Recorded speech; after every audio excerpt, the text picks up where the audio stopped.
In this tutorial, we'll discuss all the different types of information and where to find it under your Account tab in the New York State DECALS system. To begin, we'll start at the home page and we're going to click on the Login button in the top right here.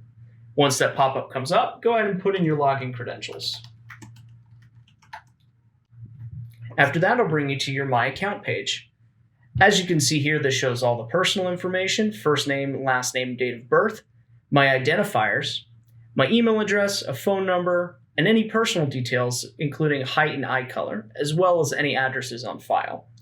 So if I wanted to change any of this information, I'd click on Edit Profile, and it gives me the ability to change the email address, primary phone number, gender, height, and eye color. Once done making changes, go ahead and press Save.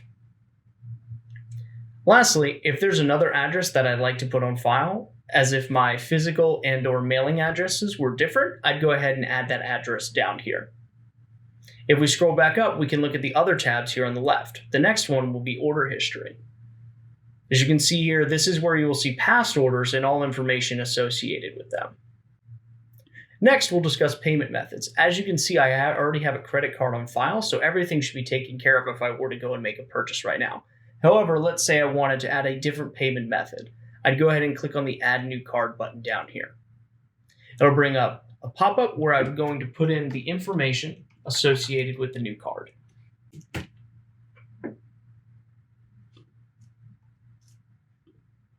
After you've reviewed all the information for correctness and make sure everything is complete, go ahead and click on I agree to the terms and conditions and then save your payment method.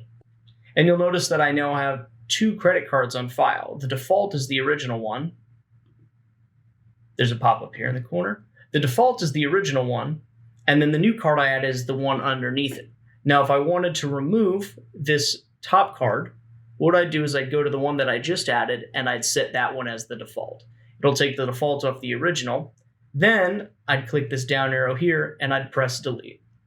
Am I sure I want to remove it? Yes. So I'd click yes, and it'll remove that payment method, leaving me with just the one. The next tab we'll look at is active licenses, permits, and privileges. As you can see here, I can view all of my active licenses and privileges associated with my account.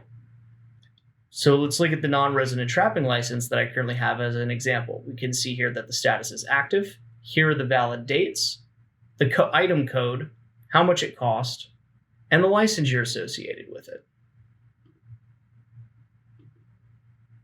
Next, we can look at Game Harvest and HIP. As you can see, we have some tags currently in the pending state, but we have a completed HIP survey on our account. Next, you can see DMP preference points once your account accrues them. If your account already has DMP preference points, they'll show up here. Next, we'll move to Hunter Education. Under Hunter Education, you can view all of your current and past Hunter Education safety certifications for both the state of New York and other states. However, only previously on-file out-of-state certifications will appear here. New out-of-state certifications will need to be added. To add a new safety certification to your account, click the Add New button in the bottom left-hand corner. New lines will appear where you can input the certification type, the certificate ID, and the state in which the certificate is for. Once everything has been added and has been checked for correctness, you'll go ahead and press Submit.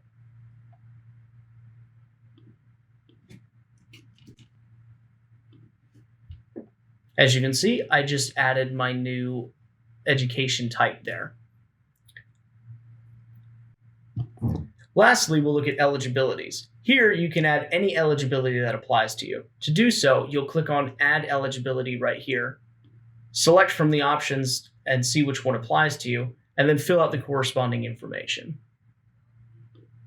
Once done and checked for correctness, you'll press Save Eligibility. That is now on your profile. That concludes the tutorial on how to view information in your account, as well as editing and changing or updating the information in your account.